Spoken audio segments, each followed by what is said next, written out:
Hi, friends. My name's Trish Roberts, and you're watching The Naked Empire. And tonight we have Dr. Dahlia Wasfi with us.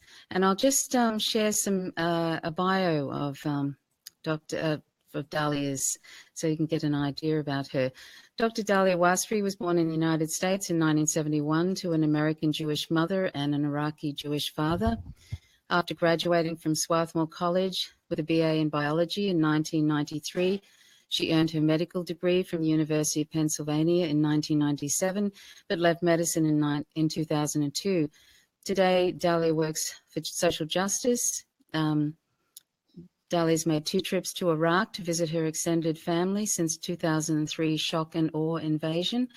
She is an activist in support of ending the US-led and US-funded occupations, military and economic, of Iraq, Afghanistan, and Palestine. Dahlia is currently working on a book that humanizes the victims of the American and Israeli policy, and it's titled, the working title is Until Justice is Served. On Twitter, Dahlia's username is Liberate This, and you can find her as Dr. Dahlia Wasfi on Facebook as well. So I'll bring in Dahlia now.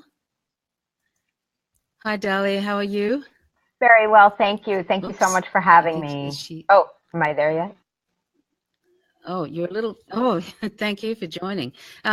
Dahlia, so your father was an Iraqi Muslim from Basra, and your mother was Jewish and from New York, and you were born in New York City and then spent a few years of early childhood in Iraq in the early 70s.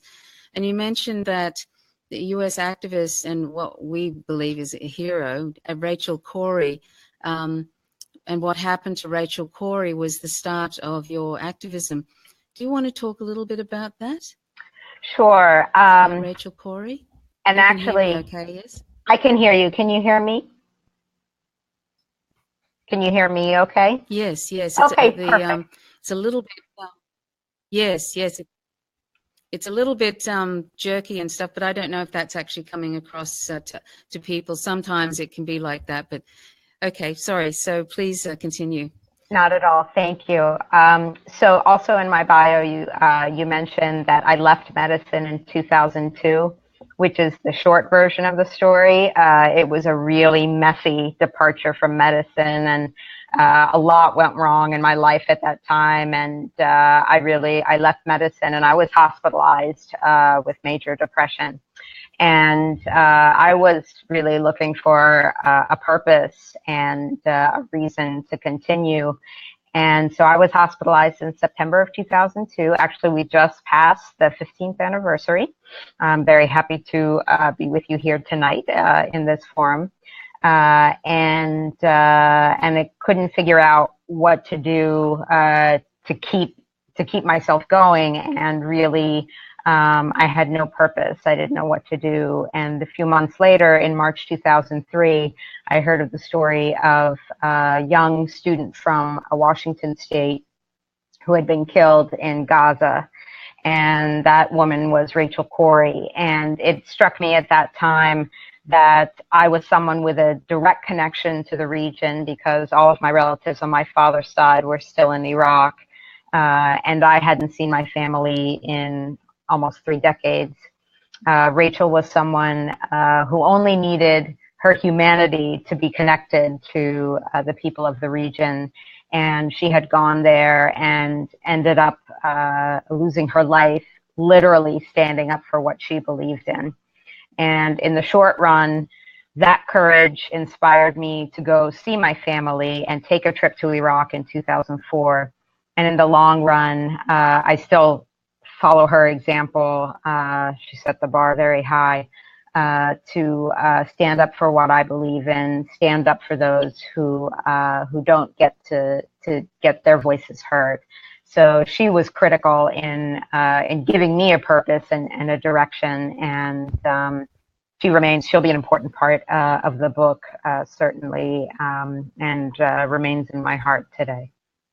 Yeah, she was an amazing person, and just sort of going there and do, trying to just stop bulldozers from knocking down those Palestinian homes. It's just sort of like it's just such a tragedy. But anyway, Dahlia, you visited Iraq in 2004 and 2006, and you called at the time for the immediate and unconditional withdrawal of American forces from Iraq. And I think you stated shortages, lack of electricity, portable water, tanks rolling through the streets day and night, gunfire and explosions, Iraqi healthcare in shambles, 200 bodies turning up daily in the Baghdad morgue. And for Iraqis, it's 9/11 every day. And you stated in one thing, you said, picture this in your mind. A humanitarian worker in Baghdad is quoted as recalling the scene after a bomb blast. Quote, I saw a 4-year-old boy sitting beside his mother's body, which had been decapitated by the explosion. He was talking to her, asking her what had happened, end quote. So I just wanted to ask you, you in those couple of visits to Iraq during that time, what was your experience like, and and visiting your relatives, etc.? Well, the first time in 2004 it turned out to be the best time to go. It was about a year after the invasion. The sense I got from being there was the Iraqis had just endured 12 to 13 years of economic sanctions where they were literally starving to death. They had just been through, just a year before I was there, this massive military assault. And there was hope for better days, because how could things have possibly gotten worse? Well, don't ask. Things deteriorated rather rapidly. But at the time that I visited in 2004, it was possible to go out and about. I was in Baghdad and Basra and visit with family. There were still explosions, actually quite loud explosions. But in my second visit 2 years later, it was then impossible to even go to Baghdad. And in that visit, I spent 3 months essentially under loving house arrest by my family, who really feared for my safety and my life. And it was quite a dangerous time for all of us. I did not have a concept really of how much danger I put my family in by going to visit, because it was actually the Mahdi army that were the customs officials when I crossed the border from Kuwait. And all you need is one wrong person or one dangerous person saying, there's an American staying at that house. People not knowing that I'm visiting my relatives. It was I did not have a concept until I came back of just how dangerous it was. But I'm so very grateful for the time I had there, because unfortunately, with the continued deterioration of security and the struggles that my family has endured in a relatively safer area in the south as compared to Baghdad and north and western Iraq, both from the occupation and then the recent issues with ISIS, what ISIS has done, and then the massive efforts to crush them, that my family has been relatively safe, but I haven't been able to go back since. So that time there was like a lifeline, and I'm connected to my cousins today because of that. So it's immeasurably worse today, but they're alive, and I'm grateful for that. Yeah, I don't know if the viewers are having any issues with the sound. I'm sort of having a few issues with the sound for some reason. It was fine before we came on, and then there's sort of like this sort of drag and stuff. There isn't anything that's different, is there? Or maybe it's from my side. It could be the weather here. It's actually quite rainy and windy here at the moment. So, but I'll try and do my best to sort of understand what you're saying. But so please excuse me if I look like I'm not quite catching everything that you say. Oh, sure. Somebody says that we can hear, so that at least somebody can hear you. That's really good. So can I just read out some of the quotes from you about those sanctions? Please. That people might find, you mentioned that the US underestimated the strength of the Iraqi resistance. In 1991, purposefully, the civilian infrastructure was targeted and the sanctions were continued over the next 13 years in order to weaken the Iraqi people, who historically are a strong and resilient and resourceful people. But even under the most powerful military force today, they were still able to resist. And you said during the first Gulf War, destruction of Iraq's electrical grids incapacitated the medical system, what had been the first-class range of facilities known as the jewel of the Arab world. After 1991 January, primary health care and preventative services ceased to exist, and with economic sanctions, there were critical shortages of food and life-saving drugs and equipment. Cholera became endemic in Iraq. Easily treatable diseases such as respiratory infections and diarrhea accounted for 70% of the deaths of children under 5 years old. This calamity was the tragic state of Iraqi society when the illegal shock and awe invasion came, and with it a vastly increased number of patients.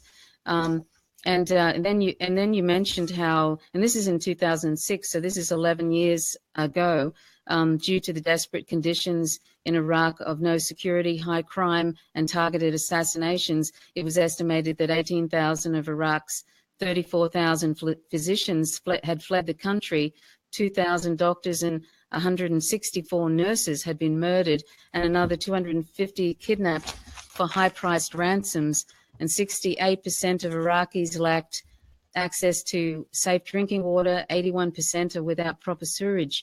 And you mentioned that women have all but disappeared from their roles in the workforce, once contributors to Iraqi society as teachers, judges, lawyers, doctors, engineers, traffic police, and more. The threat of violence and kidnapping now imprisons many women in their homes, but even there, they are not safe from the terrorism of daily house raids by American soldiers and their subordinate Iraqi police. I mean, it's just sort of like, it's just like a hell, isn't it? Really, it just sounds like hell. And this is sort of what is ongoing. I'm glad you brought that up from, as you said, from 11 years ago, because it's easy, and I know as an American, we have very short-term memories for what we've experienced, what other people experience, and what we are responsible for. So this was life under occupation. And how that transitioned was when once more Iraqi forces were trained by American forces, they began to take the lead. And there were, in addition to the regular trained police, there became these literal death squads, which were these special commando units. And they were responsible for a great deal of sectarian bloodshed. In addition to that, there was this whole apparatus set up, and it was the same. It was not only the same structure of population terrorism to subdue them and impose the U.S. agenda. It was the same structure that we used in Latin America. It was actually the same people who brought that state-sponsored terror to Latin America that then got positions in Iraq after we invaded. And the two names I want to highlight are John Negroponte, who became U.S. ambassador to Iraq after the invasion, and Colonel James Steele.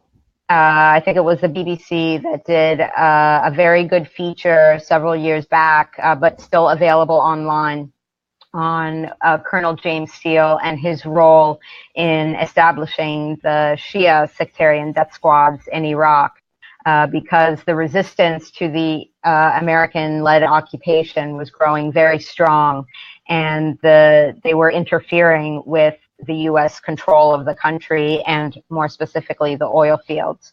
And so this was an effort at divide and conquer and terrorizing the population into submission. And so those years, 2006 through 2008, were especially heinous.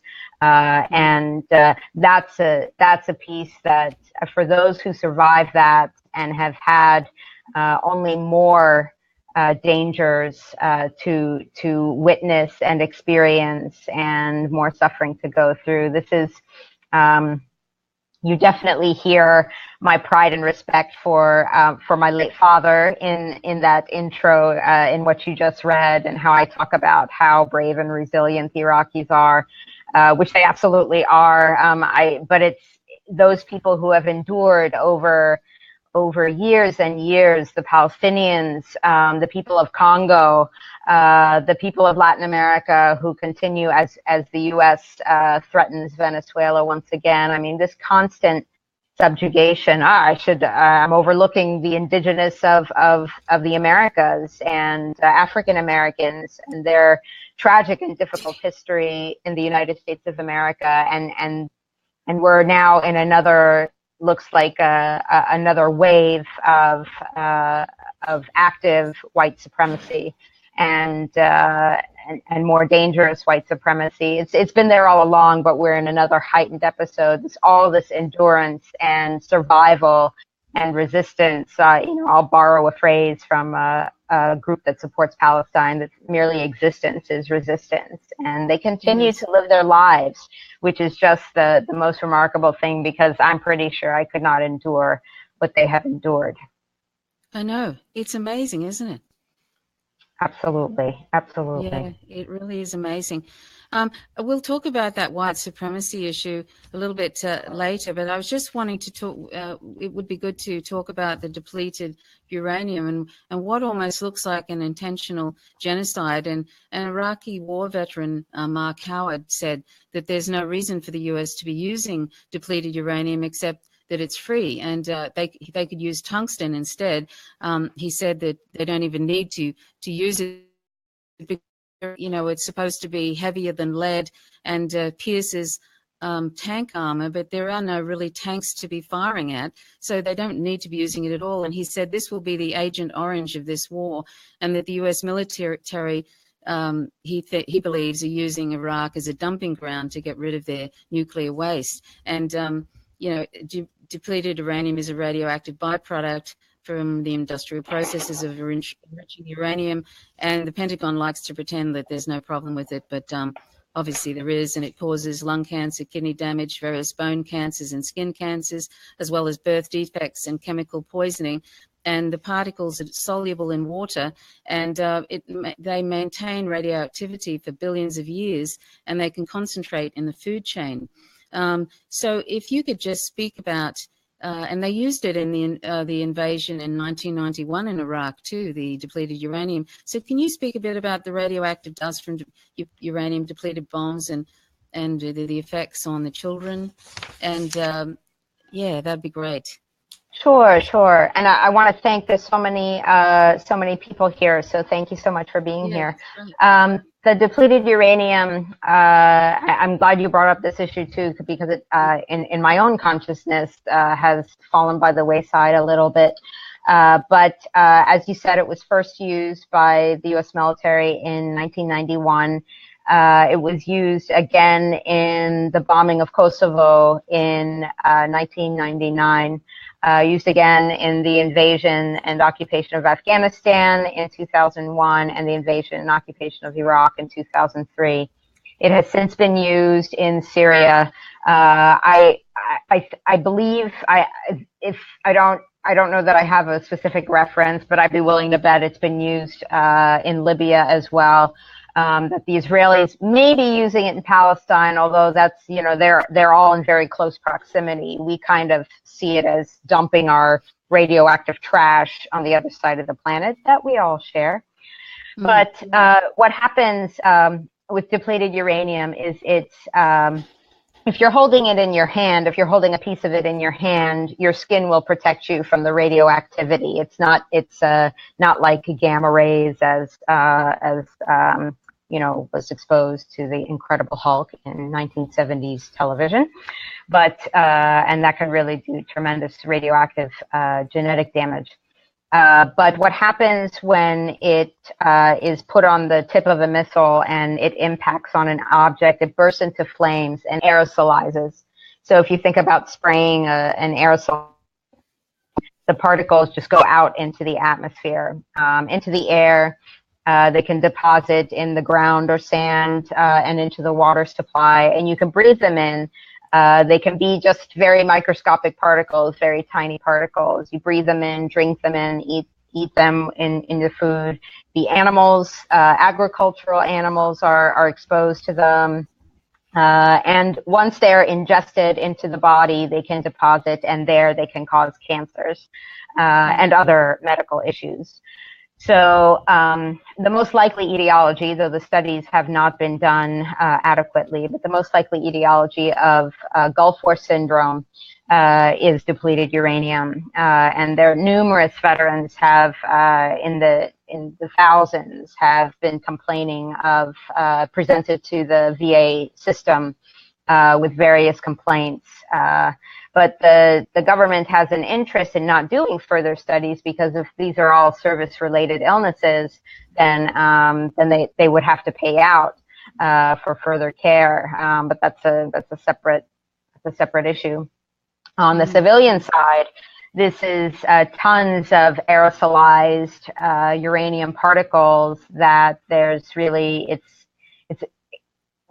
don't believe there's any way to clean it up completely. At a minimum, it can be, the areas of greatest contamination can be identified and isolated, and some degree of cleanup and protection might be provided.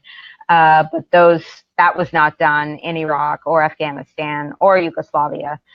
So the entire population gets exposed to it. And children are particularly sensitive to radioactive material because they're growing, which means their cells are dividing. And yes, those are weapons that we are producing and using. Their cells are dividing, so you introduce radiation into that, and it can distort the genetics.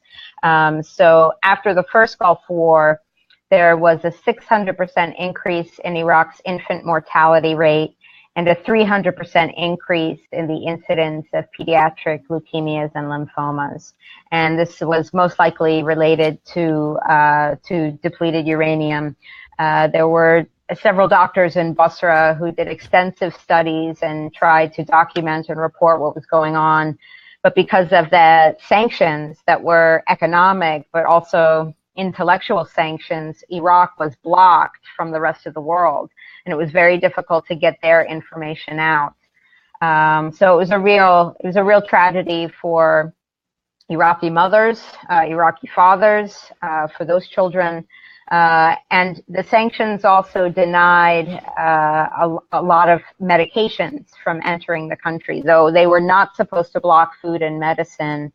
The United States and the UK restricted many items from going into Iraq with the argument that they were dual use, that they could be potentially used for weapons of mass destruction. But that included, I mean, the graphite for pencils. They didn't let pencils into Iraq. It involved what's called EDTA, which is in bags. When you donate blood, it's in the bags to prevent the blood from clotting. So they didn't allow that into the country. And this was a healthcare system that was a first-class, first-world system. In the first Gulf War, we took away electricity by destroying the electrical grids. We spread communicable disease by destroying the water sewage treatment plants, and then we handicapped the healthcare system by taking away the electricity. And ultimately, through the years of sanctions, an estimated between 1.2 and 1.8 million Iraqis died beyond the baseline. Was tremendous, and this is what came to light. This is the famous moment on 60 Minutes when Leslie Stahl tells then Secretary of State Madeleine Albright that an estimated 500,000 children have died. Is this a price worth paying for containing Iraq? And she said, yes, we think the price is worth it. So Iraqis know what our government is all about. They know and certainly if there were any doubts before the 2003 invasion, the subsequent occupation has really, exposed what we mean by democracy. It's not actually the what's written in the Oxford Dictionary, but this is again, people surviving through great suffering and great physical limitations, and making the best with what they have. Really, I read, I watched this the U.S. war veteran from Iraq talking about how just as it's a regular thing that he talked about how this bus was blown up and there were dead Iraqi women and children laying beside the bus, and he found, and they apparently had been waving white flags out the bus window, and apparently he found out later that a tank soldier had gotten bored and wanted to shoot something, and that's what happened, blew up the bus. And and apparently he said this is not uncommon. There's just this. He said that's the way we saw the Iraqi people. It has nothing to do with liberation. And he said he spoke about raids on houses. It was the same houses every night, to the point where one of the women would come to the door and open the door because they didn't want their door kicked in, and then a few soldiers would go on the roof, and the other U.S. soldiers would go inside the house, and they'd empty all the contents of the fridge, and they would make if there's a husband in the house, they'd make him get on his knees, and they'd put a bag over his head, and they would handcuff him and take him outside, and they basically ransack the whole place. And this was done night after night, and they'd literally see the next door neighbors having their house done, and they would get ready for it. And this is just like over and over and over again. And it's just sort of like he was just appalled, and he had other stories, but it's just sort of like an appalling terrorism, just terrorizing people. So I just wanted to ask you about the farming and seed commons. Can you talk about the devastating consequences of the U.S. imposed post-invasion destruction of the seed commons on the farmers in Iraq, if you could, Dahlia? Sure.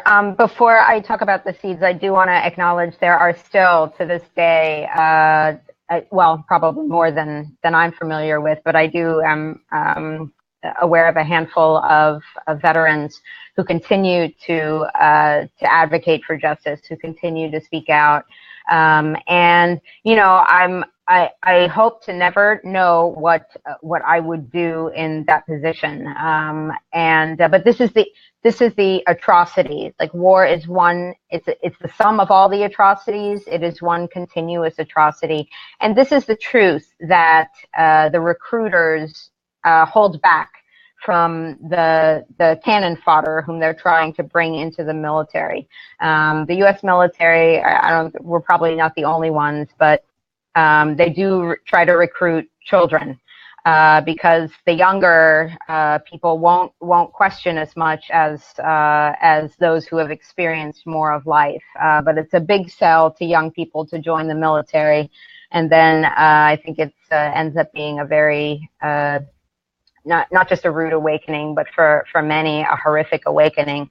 And this is why so many soldiers and Marines come home and end up killing themselves, because not only grief and depression, and they are taught to suck it up. That's the name of the game.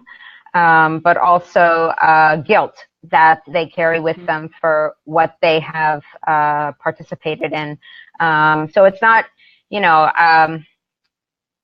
this is why it remains as urgent today, 10 years later, as it was back when it was trying to end the initial formal occupation of Iraq. And those voices need to be heard more than ever. So I really appreciate you sharing those anecdotes. Regarding Iraq's agriculture, it came to be to light to me that it was the agenda for the invasion and occupation of Iraq was corporate profit.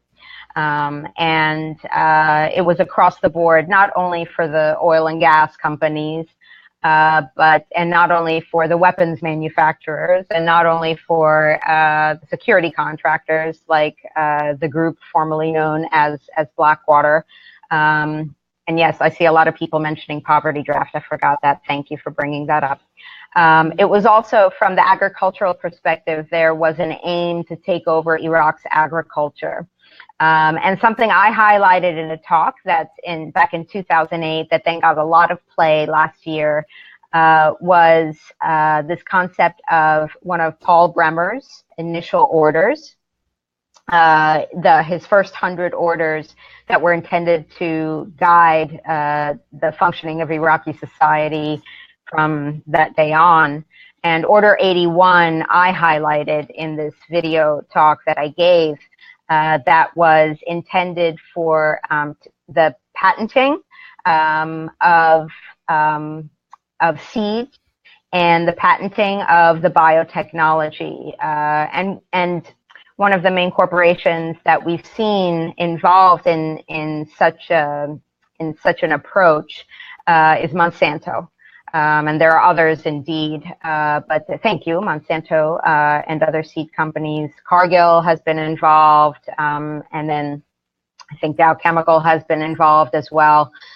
But the idea, we have seen the devastating impacts of Monsanto seed control in India, for example, with the cotton farmers, and a mass number of suicides because the farmers, if they don't get a bumper crop, they can't pay for future seeds. They can't pay what they owe Monsanto.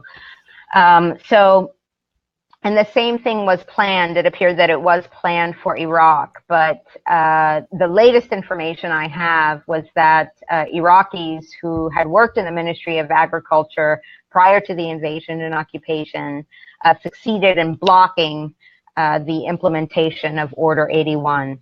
So certainly, while the U.S. administrators sought to corporatize Iraqi agriculture, that major point seems to have been blocked thus far. And Iraqi farmers, there's been tremendous issues now. There's a looming drought in Iraq that it's estimated that in the next 10 years is going to have horrific consequences for the Iraqi people. In the recent battles, the so-called war on ISIS, which I say so-called because it's really underlying the official line of defeating ISIS. It's really actually trying to a Western effort to change the demographics of Iraq. We're seeing that take place now in Syria to something more favorable to U.S. hegemony and the U.S. economic agenda. But this has taken place in the western provinces and the northern provinces, which include the breadbasket of the region. And I think we don't know yet just the impact on the agricultural land of these areas and what the continuous bombardment. We've talked about depleted uranium, but there's also a tremendous amount of chemicals like mercury and other toxic chemicals that are involved in other weapons that we use that are all toxic to life, and so this is really the long-term devastation is unknown yet. People are still in the short term of basic recovery, and there are still millions of people displaced from this latest onslaught that officially came to an end this past summer. So Iraqi agriculture is they're struggling to survive, but it's again a basic struggle for survival. It's sort of it's really hard to talk about, isn't it? It's just and yet it's so important. People know that it's sort of like the forgotten occupation, really, isn't it? And everything is now focused on these other issues, and yet this nightmare, this hell on earth sort of situation just goes on and on and on in Iraq, and it doesn't seem to be any end in sight either. I just wanted to ask you, Dahlia, about sectarianism. Can you talk about how sectarianism in Iraq evolved after Saddam Hussein fell?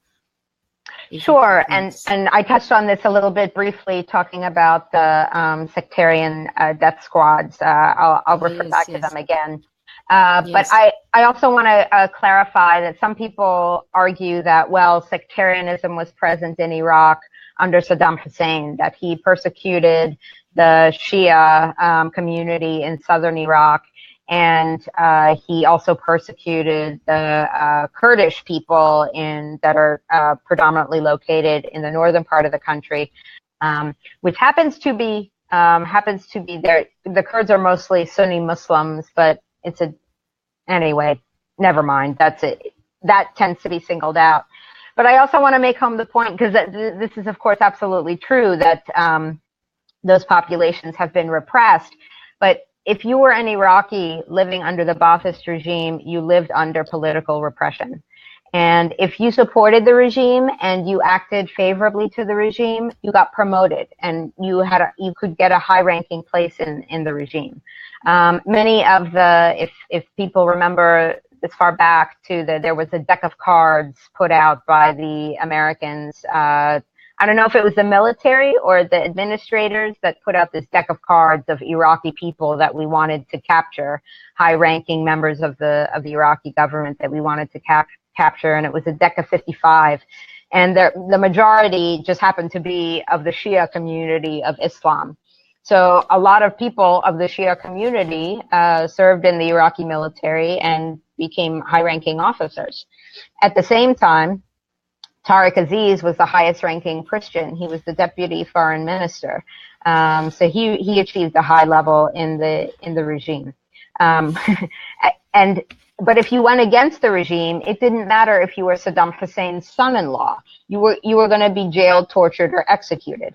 So it was really there was tremendous persecution for any threat to Saddam Hussein's power. So it wasn't necessarily anti-Shia, it was against actually theocracy, which was a threat to the secular rule. Now, after the invasion, this is when the introduction, and I will also point out, before the invasion, Iraqis are a very secular people themselves, historically. So that really many of the Iraqis I know, and myself included, I'm Iraqi on my father's side, we have mixed Sunni and Shia communities in our family. And we've survived. And in the talks I used to give, I would say my grandmother was Sunni, my grandfather was Shia, and they had 10 kids together. So, they worked it out. The big argument actually was over which names the kids would get. But after the invasion, there was an initial Iraqi governing council, which was appointed by the U.S. administrators, by Paul Bremer, and I think by the Coalition Provisional Authority. And this Iraqi governing council had 25 members, and it was specifically a certain number of Shia, certain number of Sunni, certain number of Kurds, I think one Turkmen, which is the next largest minority in Iraq. So specifically along ethnic and religious sectarian lines. I know from returning veterans who were involved in training Iraqi forces that they were divided up according to Sunni and Shia units of the new Iraqi police, and so that this is how the training was done. So that sectarianism was introduced by the occupation. And then, as we discussed before, once the resistance really started to take hold and the occupiers were starting to take quite a few hits to their rule, this is when sectarianism was introduced. And it came in on the backs of the invaders. And these were a lot of the leaders that we've seen, the official leaders that we've seen in the Green Zone, specifically in the prime ministers, have been from, they're all from the same conservative Shia Islamic group that's based in Iran and backed by the Iranian government, which is Hizb ut-Dawah. Now, that is only one of numerous Islamic parties that have a strong presence in Iraq, specifically in southern Iraq. And their affinity for southern Iraq is primarily the cities of Najaf and Karbala, which are the two holiest cities for Shia Islam. So this Shia sectarianism, which was also in a way, bringing theocracy into what was previously a secular state. This came in on the backs of the occupiers, and it was utilized, as I described earlier, as these death squads.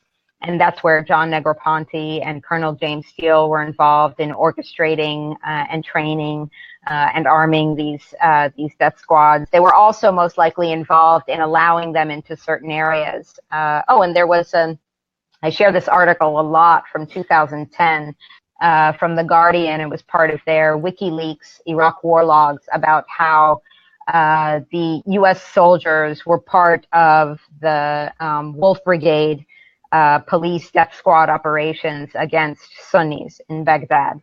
So this was an ongoing collaboration, and this was how the sectarianism was introduced. So then you had what ended up being a predominantly Sunni Arab resistance to the occupation and to this government that was brought to power by the occupation.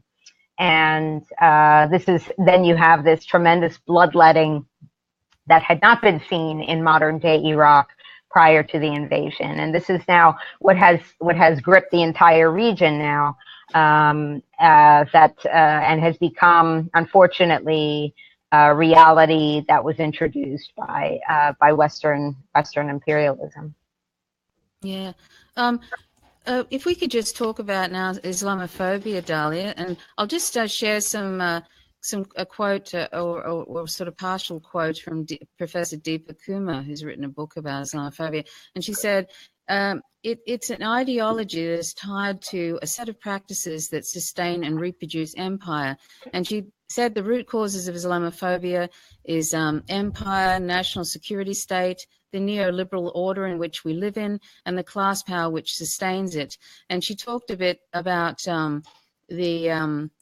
how the Roman Empire, it stretched far and wide, and basically Romans would try and inculcate their values. And if anybody who they conquered, if they resisted, they would then sort of refer to them as barbarians. So they would consider those who adopted their values as higher spiritual beings, and those who didn't were barbarians, and they were quote unquote animals.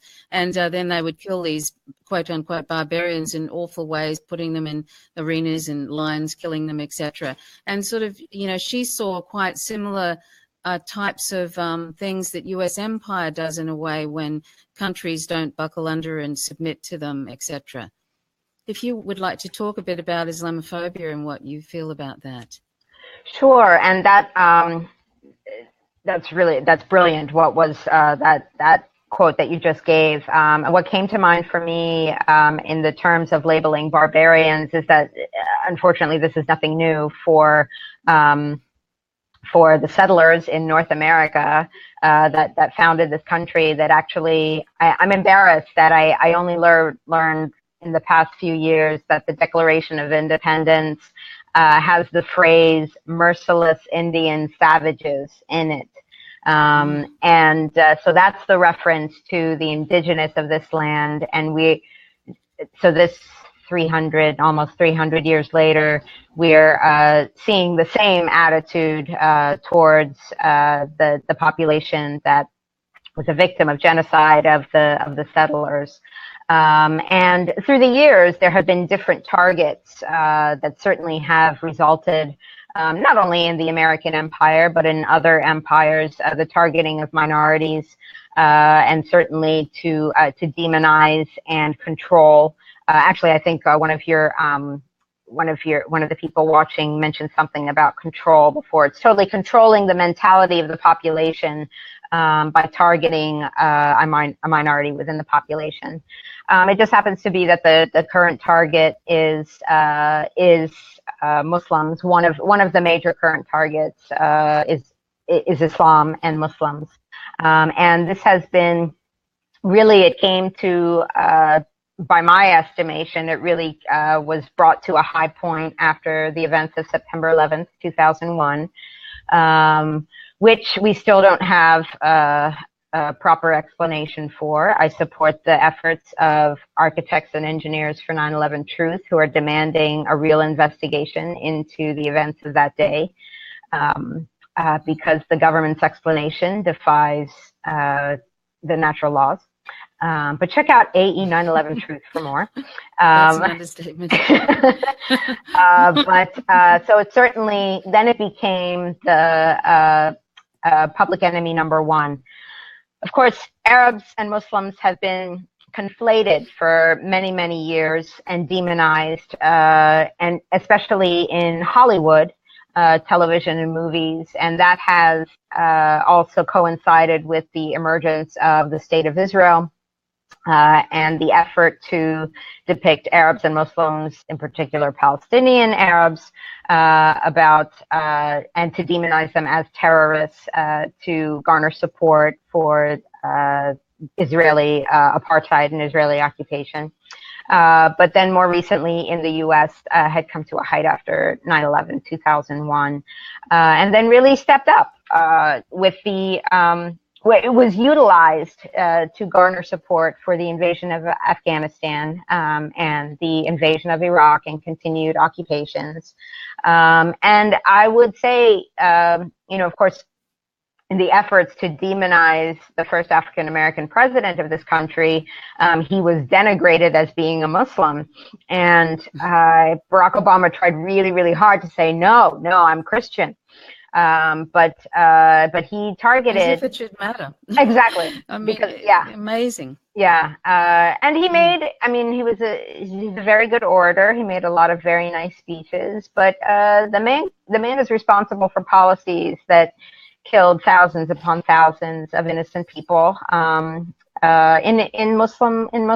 predominantly Muslim countries. So this continues. Yeah, he expanded to seven wars basically. I mean, he just went, apart from just the drone killings, that Drone Tuesday, the lists that he was going to assassinate, but these expanded 7 wars. It was just amazing. Sorry, I interrupted. No, not at all. But that you're absolutely right. It expanded to 7 wars. And at one point, I think in 2014, it's an article from antiwar.com where a total of 10, between the U.S. and Israel, 10 Muslim countries were being bombed. So, and the policy gets absorbed. I think this is one of the most dangerous situations with the Obama administration, was that he made people on the left feel good. A lot of people who previously opposed policies under Bush, those policies were continued under the Obama administration, expanded under the Obama administration with little opposition. And so, sometimes we can't, and I'm an excellent example of this. Growing up in a racist society, sometimes I can't always catch the messages that I'm absorbing. It's a constant dialogue with myself and constant check of myself, and I don't always get it right. But sometimes I don't realize my own privilege as compared to someone of African American descent. Or someone who's, and this is someone, this is an area that I'm really naive about, but I need to learn in terms of my heterosexuality. So there's all these, we get so many, we're bombarded with so many messages, but and resisting that from society is so important. But Islamophobia is really, it's in our background. It's part of our background noise now, and so we've become almost numb to it. But unfortunately, it's alive and well, and we've had numerous shootings and killings within the U.S. Directed at, not only of Muslims but people who look Muslim, so it's really. That's where we are, and it's nothing compared to what is being, by any means, by what is being suffered by people overseas. Although if people are killed here because they're Muslim, then it's the loss of life is comparable. But this is something that the chickens are now coming home to roost. There were several veterans identified in the recent white supremacist rally in Charlottesville, Virginia. And this is not accidental. This is the racism of the military that young recruits are indoctrinated with to dehumanize the enemy in order for you to kill the enemy. And now when they're coming back home and unleashing violence at home, I mean, that's cause and effect. We have made that bed, and now we're going to lie in it. So that's why, I'm especially grateful again for all the people watching, for you for having me on this show, for continuing to have a forum where we can discuss these issues and bring things to the surface, because we have so much work to do. Absolutely. Speaking of, Muslims from African American descent, I wanted to just share, if I may, Dahlia, this quote from Muhammad Ali during the Vietnam War. And he said, "Why should they ask me to put on a uniform and go tens of thousands of miles from home and drop bombs and bullets on brown people in Vietnam, while so-called Negro people in Louisville are treated like dogs and denied simple human rights? No, I'm not going 10,000 miles from home to help murder and burn another poor nation simply to continue the domination of white slave masters of the darker people the world over. This is the day when such evils must come to an end. I have been warned that to take such a stand would put my prestige in jeopardy and could cause me to lose millions of dollars, which would accrue to me as a champion. But I've said it once and I'll say it again. The real enemy of my people is right here. I will not disgrace my religion, my people, or myself by becoming a tool to enslave those who are fighting for their own justice, freedom, and equality." He was a really amazing individual. Where that statement was so brave and powerful at the time. And speaking of speaking of sort of a nation built on I saw that amazing Empire Files show program where they interviewed Professor Gerald Horne, and I just had this quote from him, which he said, when you have a nation built on a counter-revolution, and the counter-revolution he's talking about was the American Revolution, was actually the George Washington and all those different founding fathers were actually against the end of slavery. They wanted this slavery to continue, and they also wanted to continue taking indigenous people's lands. So he called it a counter-revolution, and he said, when you have built a nation built on counter-revolution, built upon a falsehood about liberty, equality, and democracy, and you have never really come to grips with that, Donald J. Trump is just a ticking time bomb waiting to explode. People cling to this naive idea of the founding fathers and the framers of the Constitution, and this document that will live forever, when actually was designed to encode the rights of slave owners and creditors. And it seems to me that as long as you don't come to grips with that, then all kinds of opportunism comes very easily, because if you can rationalize genocide and you can rationalize enslavement, you can rationalize anything. And I mean, that's an amazing quote. And Dahlia, we were talking about the article by Ajama Baraka. He's a wonderful individual, and he wrote this article called "The Story of Charlottesville Was Written in the Blood in Ukraine." And here's a quote from it, quote, "The white supremacy that some of us see as more insidious is not reflected in the simple stereotypical images of the angry Nazi-saluting alt-righter or even Donald Trump. Instead, it is the normalized and thus invisible white supremacist ideology inculcated into cultural and educational institutions and the policies that stem from those ideas." What do you think, Dahlia, this quote means, that the, quote, invisible white supremacist ideology is inculcated into the cultural and educational institutions, and that it generates policies that stem from those ideas? I know you've talked a little bit about that already, but if you feel like expanding on that a little. Sure. Well, drawing on what I mentioned before, about I only in recent years learned about merciless Indian savages being in the Declaration of Independence, that in our educational systems, we have this, I wouldn't even say sanitized, it's lies. It's just a straight, a twist of what the history of the founding of this country is really like. And that's the foundation that as I think from the Gerald Horne quote that you offered, is we have to come to terms with this history. Everything has been, I mean, history is cause and effect, and I'm not a historian, so I'm still learning about that. But we have to understand where we came from in order to understand where we are, and that this the situation of that we're encountering today is really, we've seen the similar episodes in the history of the United States. And so the question is now, what can we do with it? Can we rise up and take the challenge and make a shift? We are going to have to, like I fully support with the removal of the Confederate monuments. But I think that conversations have to accompany that.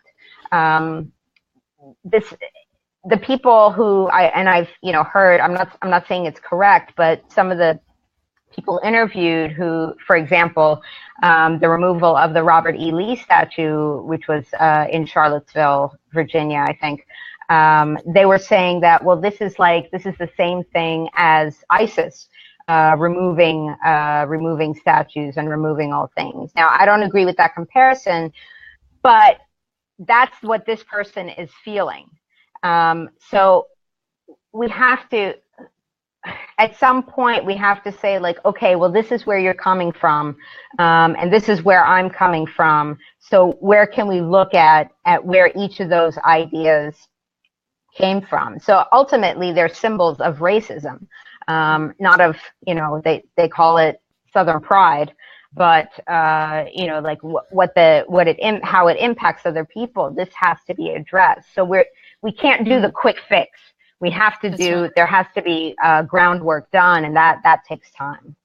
Yeah, and those statues, those Confederate statues, actually cropped up not just after the war, but actually during Jim Crow and the civil rights things. So it was actually a real shout out to white supremacy. Basically, it was like, a real kind of FU in a way too.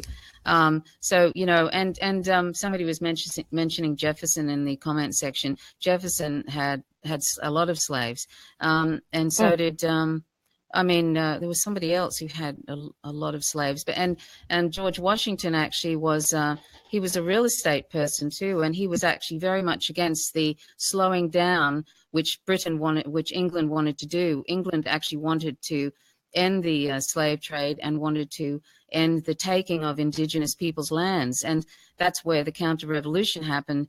But George Washington was a real estate person, and he also didn't want the sort of stopping of taking indigenous people's lands. He wanted that to continue because he was a real estate person. So, but anyway, I just wanted to, I don't know if this is a sort of it's not really a segue in any way, but we were going to talk a little bit about Israel's influence on U.S. policy in Iraq, and you said you have a problem with how the European Holocaust is used to cover up the crimes of the U.S.-Israeli Holocaust of Western Asia, from the Nile to the Euphrates, of the 20th and 21st centuries. And you said, and basically criticism of Israel's policies are often labeled anti-Semitic. Can you explain how that's not true? And also, can you speak a little bit about what Zionism is, and about Ben Gurion's plan for the Jewish state, and also Aded Yunon? Now, I realize that, Dahlia, that's actually it's 10 now, Eastern Daylight Savings Time, and we've been going an hour, and I don't know if you have time to talk about Israel. I'm good. I'm invigorated by this conversation. Oh, good. Oh, good, because that'd be great. Thank you. So it's actually a really good segue because to go from white supremacy to the state of Israel, because this is a colonial settler state that is founded on white supremacy. It's really a state that has the Ashkenazi Jews at the top of the hierarchy. And the Ashkenazi are the predominantly European, also Russian Jews. Lower on the hierarchy are the Mizrahi Jews or Sephardic Jews, which tend to they're actually more connected to the region. They're from Africa and Asia.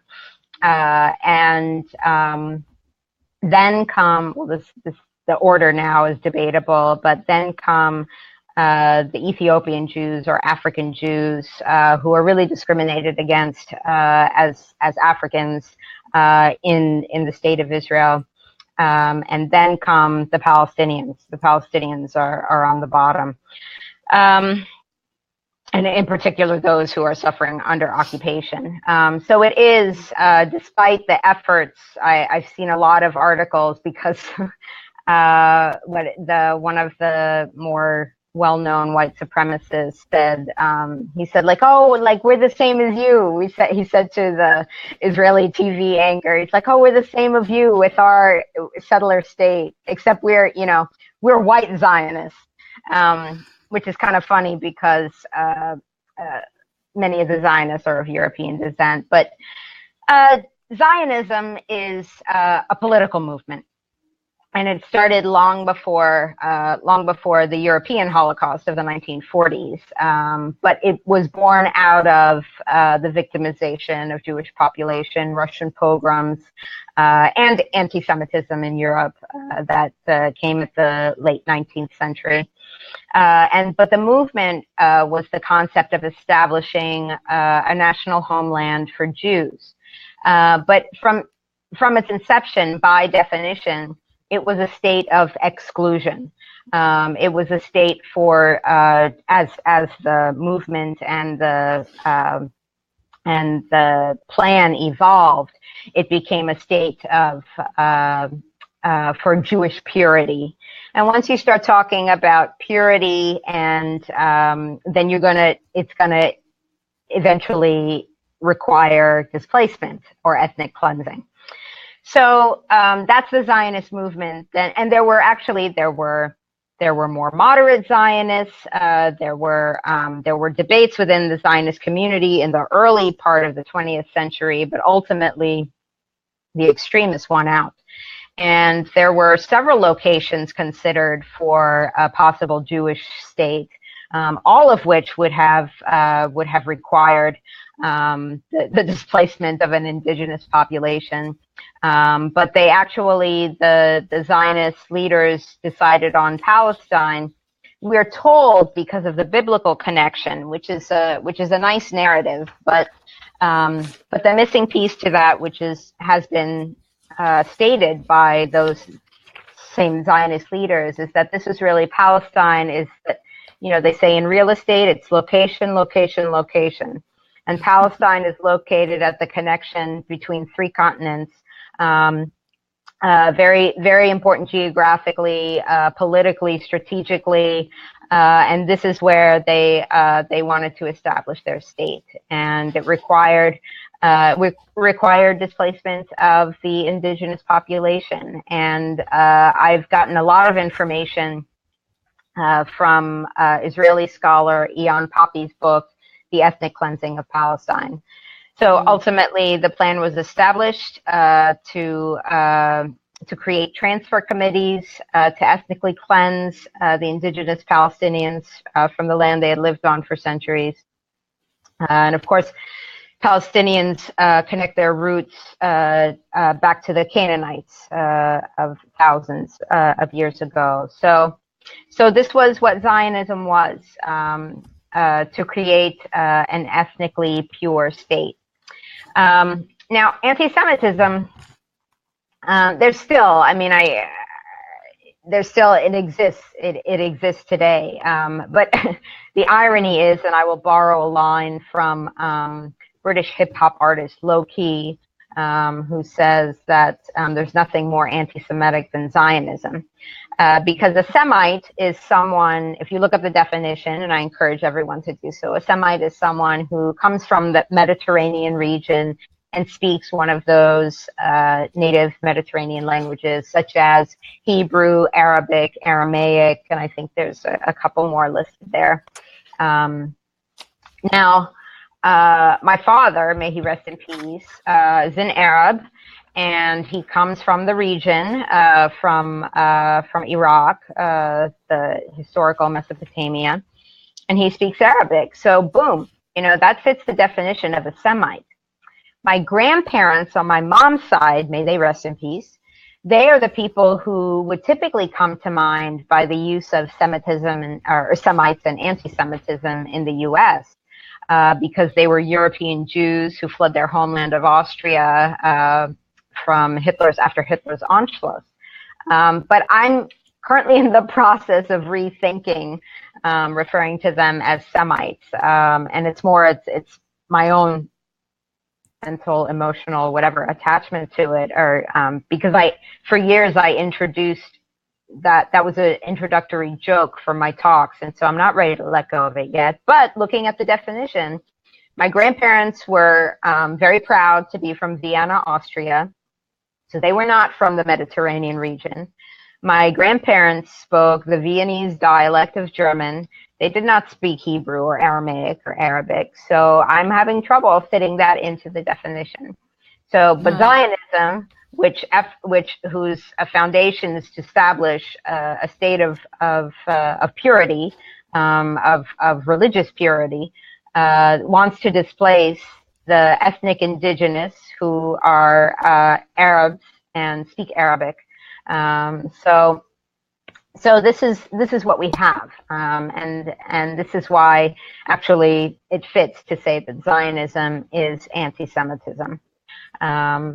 So what the Israel? Oh, I'm sorry. Go ahead. I was just going to say, that, for example, 5% of the population of Israel are African descent, the Sudanese and Eritreans, and one of the interior ministers of Israel, Eli Yeshi, said Israel belongs to the white man. That's what he said. I mean, this is a white supremacist kind of government in Israel. They regularly sort of persecute the Sudanese, and it's not as terrible as what they do to Palestinians, but to sort of state, it belongs to the white man. I mean, wow, that brings it home. It's amazing. Yes, doesn't it? There have been race riots in Israel, and there's really horrific. There have been effectively beatings and lynchings of these refugees who have come. I think they fled one persecution thinking they could find something better in Israel, but the racism and persecution they've encountered there, they can judge whether it's same, better, or worse, but just as really horrific treatment in Israel as well. It's a great point. Oh, sorry. You mentioned that you've said that Israel is U.S.'s colonial outpost to exert U.S. power in that part of the world, which is rich with resources and that the U.S. wants to control. I mean, it really is, and the U.S. gives Israel a lot of money, millions and millions and millions of dollars to sort of do that. And they also have nuclear weapons, but that seems to be okay. But you mentioned that the crowd control in Iraq is connected to, Israel.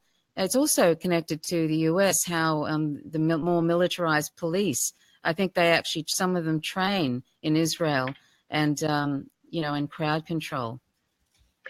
Absolutely. This is very good point that you're making. Because I talked about under the Iraq occupation, U.S. soldiers were using the same tactics as Israeli soldiers to control, in their respective controlling their respective Arab populations. And these were flash grenades or concussion grenades. Sorry, I get a little spacey, but I'm loving the conversation, but it's past my bedtime. Let me know if you need to wind it up. I'm really good. I just, but I apologize for kind of spacing a little bit. The concussion grenades, the steel-coated bullets.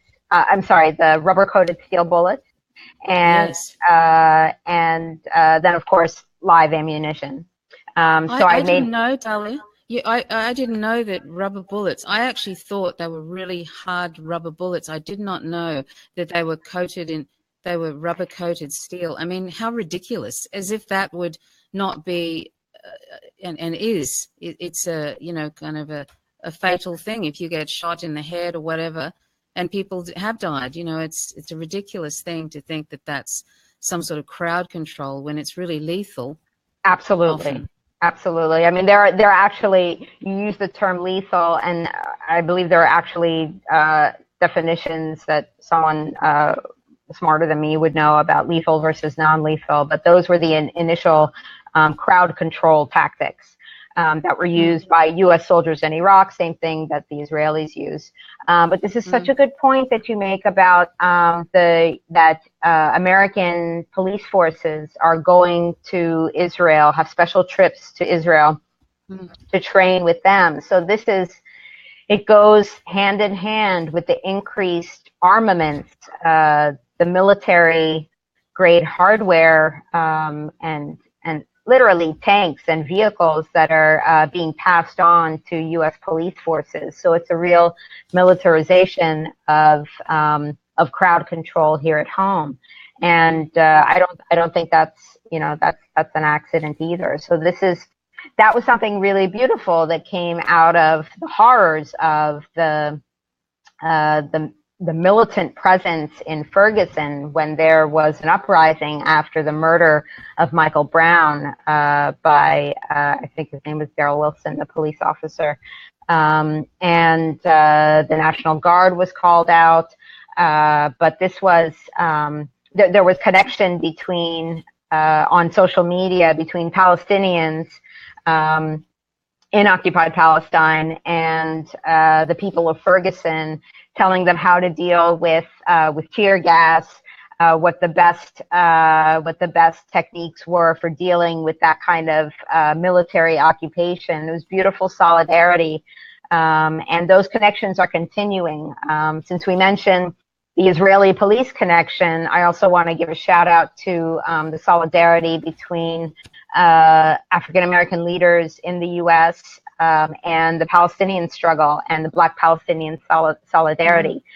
There are these beautiful highlights that come out of this darkness of oppression, and they're still there, and they're growing, and so we can continue to support them from wherever we are. Yeah, and the more we all connect all these various oppressions with one another, and start acting as a global community rather than just dealing with it in piecemeal and stuff, because this is also where neoliberalism has also kind of infected the planet, and it's assisted, as Chris Hedges says, it's assisted in the rise of fascism and globally. And he said it was the result of neoliberal economics to destroy public institutions in the name of the free market. Those institutions, massive unemployment, new oligarchic class by selling off state assets, and we have seen the rise of proto-fascist movements globally, and it all goes back to this idea that human society and human life should be ruled by the dictates of the global market force. It's an insane ideology. It's never worked in human history. Until we break the back of corporate power, we are not going to blunt the rise of these movements. And he basically said there was no democratic forces left to challenge these forces, so it's going to take everyone, going to the streets basically, and that's going to have to be a sort of a global thing because there is really not much in the way of democratic forces left to challenge these forces. It's particularly U.S. empire is just out of control, and neoliberalism is basically out of control. So it's up to all of us, to do something and spread, the message and stuff. And this is such a beautiful connection that we have here. I mean, I see people checking in from all over the place, and it's fantastic. And so, I don't know what lies ahead, and it gives me a headache to think about it. But but as long as, well, it's going to sound very maybe a little bit too Pollyanna, but these are beautiful connections that we're making right here, and this is what we can build the foundation on. We may end up, I don't know what's going to happen in the U.S. in particular, but only because that's where I am. And I've been quite impacted. I think by myself, I don't go out that much. I mean, where I live in Delaware, it's kind of sometimes it's a little bit like Mississippi, but it's kind of it can have a very, I mean, there are people, like, it's not uncommon to see Confederate flags around here, which is just kind of the mentality. But I mean, whatever is coming, whatever there is, as long as you have a voice and a heartbeat. I'm glad somebody mentioned it. Right now, there are these big demonstrations going on in France. I think they're labor demonstrations. I mean, people are they're emerging and finding their voices all over the place. And I really feel like, though I'm always happy to share my opinions to whomever will listen, but I think my position as an activist is really kind of changing now, because it's really the youth who are the driving force of the movement, and so which is great. And if I can be in more of a mentorship role, because they're in the trenches, so to speak. I shouldn't use a war metaphor, but they're the ones who are really they're the pulse, they're the heart, they are connected, and their futures are directly at stake. So that's right. There's always hope in that. There's always hope in that. Yeah. And I'll sort of wind it up now, Dahlia, but I just wanted to, if I may, share a Howard Zinn quote, Howard Zinn was such a wonderful man. I wish he was still around. And he said, if the American people really knew history, if they learned history, if the educational institutions did their job, if the press did its job in giving people historical perspective, then if people would understand when the president gets up before the microphone, says we must go to war for this or for that, for liberty or for democracy, or because we're in danger and so on. If people had some history behind them, they would know how many times presidents have announced to the nation, we must go to war for this reason and that reason. And he said, I've actually missed out on a bit here, but he's also said, Einstein said this after World War I. He said, war cannot be humanized. It cannot be abolished. It can only be abolished. War has to be abolished, and I know it's a long shot. I understand that, but you have to. When something's a long shot, but it has to be done. You have to start doing it, just as the ending of slavery in this country in the 1830s was a really long shot, but people stuck at it, and it took 30 years, but slavery was done away with. And we can see this again and again. So we have a job to do. We have lots of things to do. And he said everything we do is important. Every little thing we do, every picket line we walk on, every letter we write, every act of civil disobedience we engage in, any recruiter that we talk to, any parent that we talk to, any GI that we talk to, any young person that we talk to, anything we do in class, outside of class, everything we do in the direction of a different world is important, even though at the moment they seem futile, because that's how change comes about. Change comes about when millions of people do little things, which at certain points in history come together, and then something good and something important happens.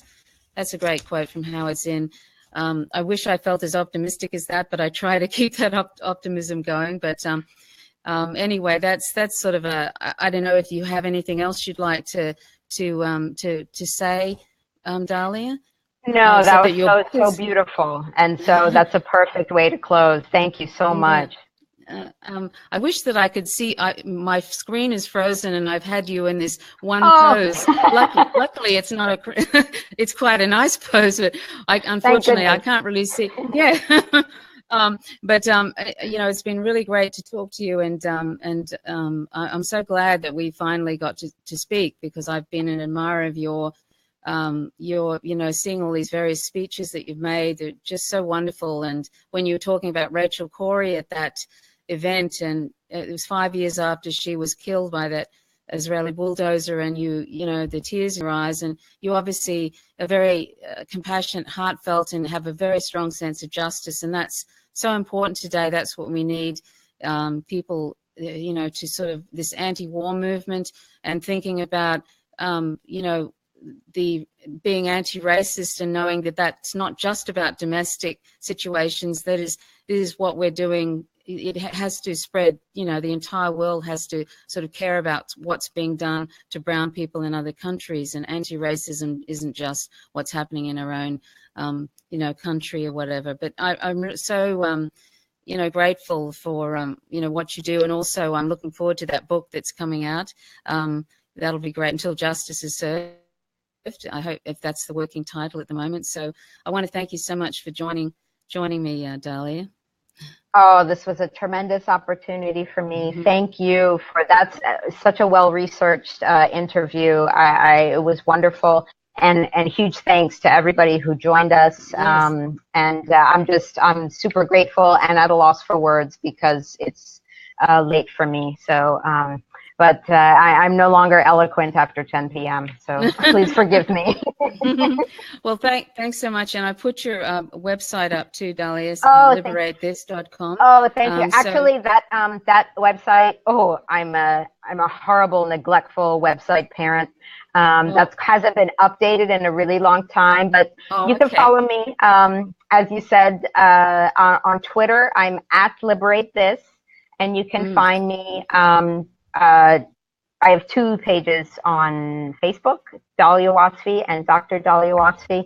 And really, I'm so grateful to you and everybody for this great opportunity, and lots of love. That's what we need. So lots of love to you, Trish. Oh, and I wanted to thank you, Trish, for introducing me and educating me on veganism, which has really given me such a, oh, there go the words. I'm very grateful for the information. Opened my eyes to my own hypocrisy and my own need to grow and learn. And so blessings to you, and love and blessings to everybody. Thank you so much. Oh, that's my pleasure. And I mean, I've spent 45 years of my life not being vegan, and I realized that it's all connected. Speciesism is just like all these other forms of discrimination.